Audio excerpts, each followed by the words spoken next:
Ah, yo, what's up, guys? Turel here on Turel Game Vlogs. Essentially, this will probably be me bitching about two things, and I'm going to put it. Well, I don't know if I'll put it in the title, but I'm telling you right now at the beginning of the video, there will be spoilers pertaining to Naruto because motherfuckers are mean. And if you are the kind of person who's like maybe a chapter behind on Naruto and you manage not to get spoiled about the chapter that came out this week, I want to know your secret, and I want to know, should I just like break my computer for like a day, like 3 or 4 days, and then just come back on? Because I feel like that's what I need to do now. But I'm not going to talk about that first. I'm going to talk about this other shit first, because if I talk about that first, then I'm going to be, this video will be like 50, I honestly think I could talk about that shit in itself for this entire video, but I want to mention this first thing. This first thing is regarding Aniplex, and the second thing is regarding Naruto. Okay, so a while back, I've been watching Bakemonogatari on Crunchyroll, because Crunchyroll was like, I'm going to stream Bakemonogatari, and I was like, cool. So, I was watching the episodes. Now, we got to episode 12, I think like 2 weeks ago, 2 or 3 weeks ago, and I see the preview for episode 13, so I'm thinking next Friday, episode 13 is going to come out on Crunchyroll, right? Go there, it's not there. I'm like, what's going on? I even went and like messaged the dude, well, not the dude, messaged the chick about it, and she like sent me a link of the press release that they originally announced on Crunchyroll about them actually getting the streaming rights for Bakemonogatari, because you know Aniplex is licensed to that, and they they had that $150 fucking 15 episode box set. Hear what I just said? 15 episodes. Well, apparently Crunchyroll was only given the rights to stream 12 of the 15 episodes. And if you know Bakemonogatari or know something about it, you know that Bakemonogatari is set up in the arcs for certain characters, and the last arc is 5 episodes, going from episode 10 to 15, the Tsubasa Cat arc. No, my bad, no, 11 through 15, that's 5 episodes, because I keep forgetting the actual episodes is 5. So essentially, we have 2 episodes of an arc, and then we don't get to see the other 3. And the reasoning was because Aniplex decided, we're not going to give you the rights to stream all 15 episodes. And I'm just kind of sitting there going, so let me get this straight. In order for me to watch the series legitimately, I have to watch 12 episodes on Crunchyroll for free, and then buy a box set to watch the last 3 episodes. And the reasoning, I think, part of it is the fact that in Japan, when this shit originally aired, the first 12 episodes aired normally, but the next 3 aired over the course of like 6 or 7 months or something. Like, so it didn't even come out. Like, it was still a part of Bakemonogatari. For some reason, it just got aired way later, like months later. Each like episodes 13, 14, 15 did not air as a part of that season, and just kind of aired randomly throughout the year. And it was like, what the fuck? And I'm just sitting here like, so let me get this straight. Even though on the box set you have all 15 episodes, you couldn't give us the streaming rights for 15 episodes. You only gave them the streaming rights for 12, and now I'm in this position where it's like, if I wanted to watch the series legitimately, I either have to, I literally now am forced to buy the box set just to finish the fucking series. Legally, anyway. And I still haven't watched episodes 13, 14, 15. I probably am going to have to do, and what pisses me off even more is that Monogatari, its sequel, is on Crunchyroll in its entirety. So I'm just like, but then again, Aniplex hasn't mentioned any, like, physical licensing of that. Like, I don't even think they have the digital. I think like Crunchyroll just aired that because it was a part of the season they were airing, but like in terms of actually Aniplex having license over the digital rights or the physical rights, they haven't mentioned anything about that, which is why I think Monogatari is fine.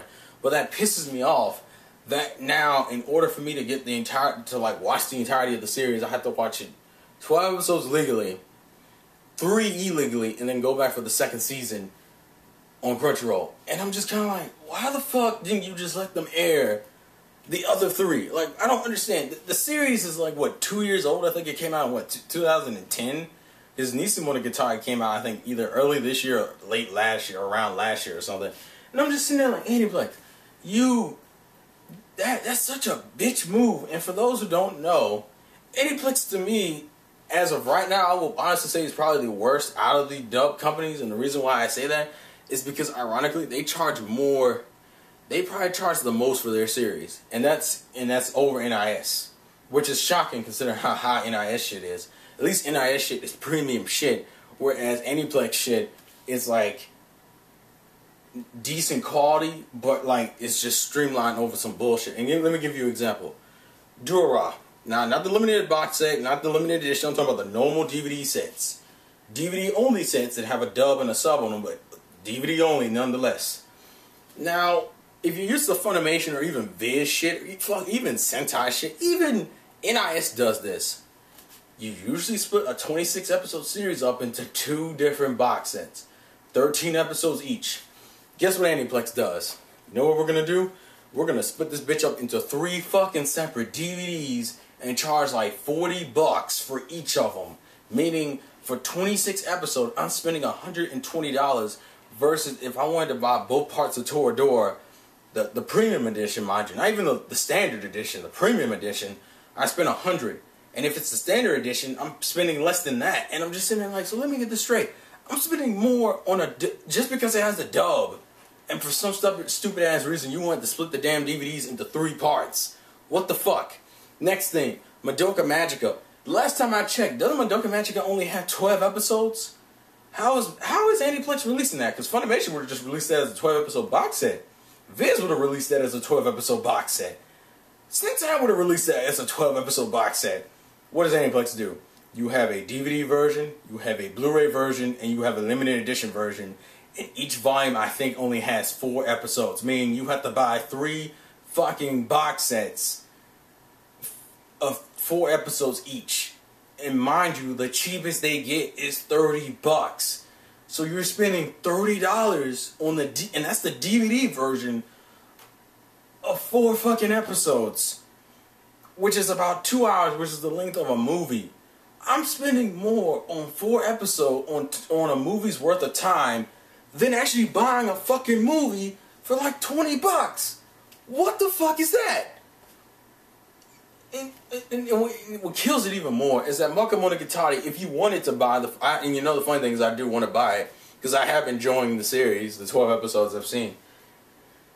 So, you know, considering you released the Dura set near the same time you released the Bakemonogatari set, you know how inferior the Bakemonogatari set looks, even though it's the same fucking price? Because, you know, this lunchbox right here that's actually behind the camera, this was $150, okay. That was $150, but guess what came with that? You got that kick-ass lunchbox, you had the Blu-rays and the DVDs, it had the dub and the sub on it, and you got like this cool poster and art booklet and shit. You got all that for $150. Even though I still think it's a little overpriced, at least you can tell it's a limited edition. What do you get with the Bakemonogatari set? You get sub only, you get Blu-rays. Blu-rays only, mind you. You get like the normal chipboard thing and an art booklet for the same fucking price. So, I'm not, no bullshit. Even the people who bought it, I want to ask you, doesn't that seem kind of like a bad-ass comparison? Like, no one would pick Bakemonogatari next to Dura. Because no one, I mean, if you had the money to afford both at the same time, that's cool for you. But personally, most people aren't like that. And I'm just like, that makes that shit look so inferior when you put it next to something that costs the same fucking price. And that, you know, the reason why they didn't dub it, I understand, you know, it's too Japanese. I kind of understood that. I still wish they would have at least tried, you know, put some damn effort into it. It's not even like they have bad voice actors. They have solid voice actors, so I'm just like, you should at least tried. But the fact that it's the same fucking price, and I'm just like, that's not even limited edition. That's Blu-ray only, and it's sub only. Why is it that fucking much? And once again, it's 15 episodes. 15 episodes! Why the fuck is that 150? And what kills me is that there are people who probably have bought all the Madoka Magica limited edition Blu-ray sets from Aniplex, and I'm just like, Aniplex, that is some bullshit, dude. Like, NIS isn't even this unreasonable. Yeah, they only do sub-only shit, but you know that coming from the get-go. And then on top of that, at least they do Blu-ray DVD combo packs. Even they're smart enough to do Blu-ray DVD combo packs. It's like they know their shit's high. So I spent $50 for fucking 13 episodes of Wagneria. And that was DVD only. Even Yumineko. Yumineko together was only like $80, $80-$90. Which is still less than fucking Dura all 4 DVD sets. And the funny thing is, no, not all 4. I mean, all 3 DVD sets. And the funny thing is, Yumineko's Blu-ray and DVD combo pack, they've been doing that a lot more recently. And that's retarded. That's just retarded as fuck to me. That even if it's DVD only, it's still cheaper. White Area was DVD only. Toradora was DVD only. And that shit is still cheaper than buying a Dura dub and something, because you want to split it up into 3 fucking parts. And you don't want to get, like, fuck, man. That was stupid. Just seriously. Now, and actually, I may actually split this up. Let me see something real quick. Okay, we're at 10 minutes. This next 10 minutes will probably be dedicated to the Naruto stuff. This is spoilers for the recent chapter of this week, even though I'm on Shonen Jump Alpha. And just for those who want to know, I have not read that chapter. I'm still on the Shonen Jump Alpha stuff. But the fucking spoilers, man. And here's the thing. I've gotten pretty good at avoiding spoilers for the most part. Like on YouTube, I barely get any spoilers. The only time I get spoilers on YouTube is, like, I think last week, I think Fo Jason had liked Whirlpool's One Piece chapter review. Luckily, Whirlpool didn't have a thumbnail up, but the title still said something about Baby 5, which tells me that Baby 5 and the dude that went with her to Punk Hazard are probably at the island now, so I know that's a thing. And then this week, I saw a mild spoiler, so I know they're there and they're fighting probably, which annoys the living shit out of me. I've gotten pretty good at avoiding it on YouTube. The internet, obviously, if I don't go to the scanlation sites, I'm usually fine. But what pisses me off, and as I said, these are spoilers, so I'm trying to be the nice guy about this. I'm not even going to put it up as a thumbnail. I'm just going to fucking I'll probably just put a picture of Aniplex on that bitch. Actually, I probably shouldn't, because that'll get me fucked over. Because, ironically, Aniplex and Sony Music are together, and considering Aniplex has the license to Sword Art Online and Magi, and I want to buy Magi. Fuck Sword Art Online, but I want to buy Magi. I can only imagine how infuriating that's going to be. Fucking Aniplex, I swear to God, man. Y'all make things so fucking difficult. Y'all, I mean, you're trying to appeal to the collector, but it's like, goddamn. Anyways, the thing that pissed me off about Naruto was, you know, I'm pretty good at avoiding spoilers now because of Alpha being 2 weeks behind until January. And fucking, the one thing I forgot is that I have friends who read the manga chapters weekly and like chapter reviewers online, which is fine. You know, if you like King of Lightning and Sawyer, that's cool. The problem is you have your Facebooks connected to your YouTube, so when you like a video on there, it shows up on the feed, and I get fucked over. And if that wasn't worse enough, then you have the same niggas fucking post pictures or share pictures of, and spoiler, I swear to God, if you're still watching, spoiler, R.I.P. Neji.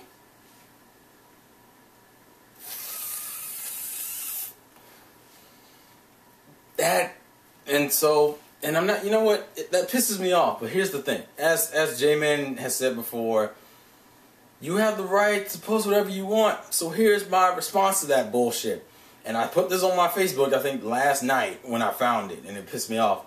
I said, you have the right to post whatever you want, but the rule is, if I see spoiler shit next week when the chapters comes out from any channels, I mean from any of my Facebook friends that, because I have YouTube friends who are on my personal Facebook account, I'm just unfriending you because I'm tired of it. I'm this, you know, being on Alpha, if anything, to show me how bad this community is when it comes to regard to spoilers. Like, I don't give a, thank you, text message, because y'all don't give a fuck about any of that shit. It's just kind of like, well, if you read Alpha, well, fuck you. Like, and what pisses me off is I don't even mind when people post anime pictures. Why would you post spoilers? It's like the motherfuckers who post pictures of Jiraiya dying, and then those are the same niggas that are like, get in the Naruto. Okay, so you're trying to tell your friend over Facebook to get in the Naruto right after you post a spoiler of the sensei character dying. Thank you for spoiling that, you piece of shit. Like, seriously. And the same thing with Neji. It's like, you can say R.I.P. Why the fuck do you need to have that as a Facebook status anyway? R.I.P. to a fictional character. What the fuck? But just the fact that you had to post a picture too. At least I could have theorized about how he died. No, motherfuckers posted color pictures, which I don't understand how you color, and it was like good coloring, like ridiculous shading on a chapter picture that came out like maybe a few hours ago. What the fuck? Who does that? But whatever, you know, that's your choice. But just that, and you had to post a picture, like the last page of the chapter where he quote unquote dies. And I'm like, why would you do that? And then I know I have friends on my Facebook who aren't caught up to Naruto or One Piece. Why in the fuck would you post fucking R.I.P. Neji? I think Irvin did that to me. Uncle Maine fucking favorite, I think, what was it, Sawyer's video. And I'm just like, well, thank you, men. Thank you. Fucking strapped up, posted a video about Neji. Now, his wasn't as bad because it was just kind of like Neji symbolism. At least that would have hinted to it, but it wouldn't have been a straight out spoiler. I just think that's a dick move. Why the fuck would you do that? But fuck it. As I said, that was my fault for having you as friends on my personal Facebook account. So the rule is now, is if you do that shit, I'm just unfriending you next week. Like, no bullshit. If people get mad, I think Brandon did that to me too. He fucking, it wasn't, I don't think it was Naruto though. I think it was like One Piece or something. It was One Piece. I think it was him and somebody in the dude I kind of called out in that Zoro video. They did that Zoro spoiler. That shit infuriated me. And I haven't even read those chapters. I'm still going to wait until Alpha for that shit to come out. But I do want to talk about my opinion on the death, because now that I know, even though I don't get the context, all I got to see was a panel where Obito's like, I thought you weren't going to let me kill any of your friends. Hinata's in the background crying, and Neji's leaning over Naruto with some shit sticking out of his back, which I assume is what he's being killed with. And I'm just kind of like... And mind you, the chapter I just got in Alpha today was the fucking chapter where... the chapter I got today was the chapter where Naruto... Like, all the shinobi just showed up to back Naruto up because they don't have any chakra, which means I already know the way this is going to work is... Also, I know the spoiler from last week, too, about how Ino's dad and Shikamaru's dad and probably one other character died, which was also bullshit. It didn't piss me off as much because those aren't, like... Those are like old characters. I actually expected some of the older characters to die. Neji die just infuriates me on two different levels. One, because it's a fucking spoiler for me. And two, because I don't agree with it. But let me explain something here. I already trying to figure the way this was going to work just from the chapter I read in Alpha on Monday, that apparently they're just going to buy time until the motherfuckers regain chakra and a fuck ton of people are probably going to die in the process. I figured that's what's going to happen. But what made me so fucking angry is the fact that you killed a Konoha 11 member who hasn't done anything competent since like part 1. And people are going to be like, but he was in the fucking Data Sasori arc. Yeah, and he fought himself. That's what he did. He fought himself and we had some decent comedy with him and Lee.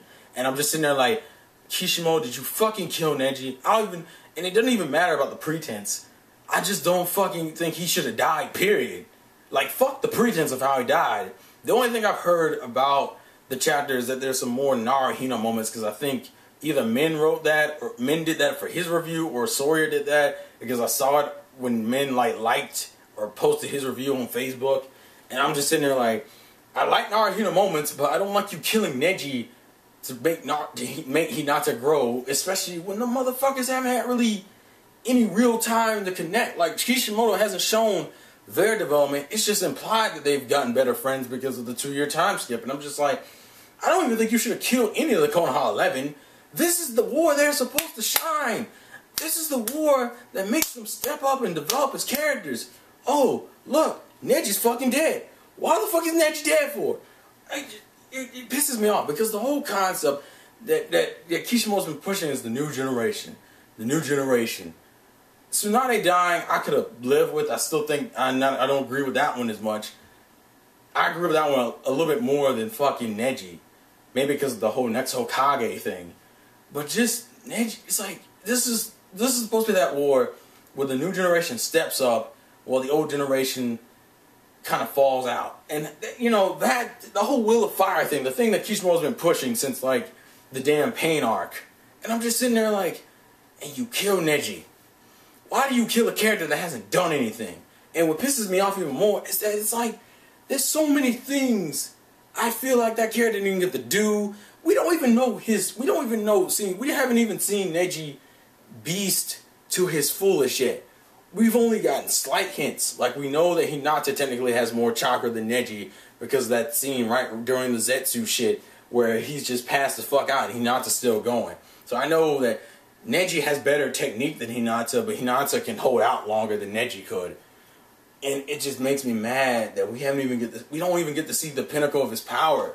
This motherfucker just dies. And I'm just like, why the fuck is that? Why is he dying? Why did you kill him? Because the way that looks to me is that Kishimoto didn't know what the fuck to do with the character anymore and just said, fuck him. What happened to the rivalry with Lee? What happened to that shit? Oh yeah, that brings up a question. If you fucking kill Lee or Guy at this point, if you killed Guy, I probably wouldn't have been annoyed if you hadn't killed Neji. If you killed Guy over Neji, that wouldn't have bugged me as much because that's the whole sensei passing on to the students thing. But you killed Neji. You killed Neji! A character that hasn't done anything yet. Why kill that character? Once again, you can even see the Shikamaru bias from that chapter before about killing his dad. I'm like, okay, at least the Ino Shikacho thing has been mentioned before and has been developed, so I wouldn't have been as pissed. Killing Neji just came off as a dumb dick move to me. And I really hope that gets retconned. And I know a lot of people are like, here's the thing. If people are praising that, why? Just because you killed Neji? Just because you killed Neji, yay, Kishimoto, you're finally showing death on the good side. Listen, to me, showing death on the good side is one thing, but if it has no build-up and there's no development that comes from it, I don't want to fucking see it. And honestly, and I hate seeing it with characters that haven't done anything. Don't kill characters who haven't done anything. Why, if people, I hope no one is praising this. I haven't watched any reviews. I don't want any spoilers. Why did you kill Neji, a character who hasn't done anything? Killing Shikamaru would have made more sense. That would have made more sense to me than killing Neji. Because a character who hasn't really done anything, we haven't seen that character push himself to his limits. We haven't even seen that character have a beast fight. The whole point of the war, to me, should have been passing on to the new generation. Meaning, I expected a whole bunch of old generation ninja to die. Expect the new generation to step up through development and watching the depths and growing from the depths and showing where they have pushed forward where their elders had failed. Like succeeding where they had failed. Maybe having some revenge hits. Not saying it had to be as telegraphed as shit, but that would have been better than what the fuck he's doing. Honestly, I think he should slow the fuck down. This war is like retardedly fast paced. And people need to understand, this is over the top. This war's only been going on for like, I think 2 or 3 days. 2 or 3 days and we're already at the fucking climax. What the fuck is going on? The fact that you just killed Neji for some bullshit just really pisses me off. I'm no joke. I'm legitimately annoyed that you killed a character who hadn't even done anything. And you left him with so many missed questions. I don't even know what his strongest attack is in Shippuden. We don't know what it is. I don't know how far you can push Neji. I also find it ironic that he's dying the same way he almost died in the Sasuke retrieval arc with the shit in his back. Because, well, no, it wasn't. No. Well, it's kind of similar to it, but not the same thing. Like the whole spider thing going through his chest. But that just pisses me off. I really hope Neji's just unconscious. I really hope he doesn't just straight die. I really hope that is some bullshit. Because if you killed that character without even... And the funny thing is, if you kill... I don't think any of the Konoha 11 should have died. Especially characters... And I swear to God, if you kill Shino, Kiba, Tintin, Ino, I'm just going to look at you and be like, you know what, fuck it. Fuck it. Fuck the new generation. Because apparently they can't do shit. You said fuck those characters. Which, by the way, that's a dumbass thing to have that kind of message in the series. And even though half of your fucking new generation characters aren't even developed... Like the whole Wheel of Fire thing with Shikamaru and Naruto talking. And yet Tintin has no development. Ino has no development. Sakura doesn't have any really major development. I mean, she has some development. Kiba doesn't have any real development. I'm just like, half your fucking characters don't have any development. And you killed one of them that doesn't. Just fuck it. Like, seriously, fuck it. Like, fuck it. It's stupid, man. And I swear to God, if you kill Lee. And mind you, that's not even because Lee's got in development. Because Lee hasn't gotten any development either. That'd be bullshit if you killed him for that. And if you killed him just in general, because that's a fan favorite character of mine, I wanted to see that rivalry culminate to something. Rivalry between Neji and Lee. Fuck that. Just fuck it. And then people are sad about this. I'm like, how? He hasn't done anything. It's like, oh, I like Neji from part 1. So yeah, so your love for a character who did something like a shit ton of chapters ago is enough to make you cry, even though he hasn't done anything in forever. Even the arc he was in, he didn't do anything. Fucking dumb. Fucking dumb. But that's just 2 things that piss me the fuck off. So, there you go. I'm done. Thoughts and comments in the comment section below. Please don't pull any spoilers. I swear to God, fuck it. Just, I'm done. That was stupid. Fuck Aniplex. I swear to God, if Neji is really dead, I'm gonna be really fucking annoyed. Seriously. Alright, I'm done. Alright. Vlogs again for your boy Terrell. Peace. Shit.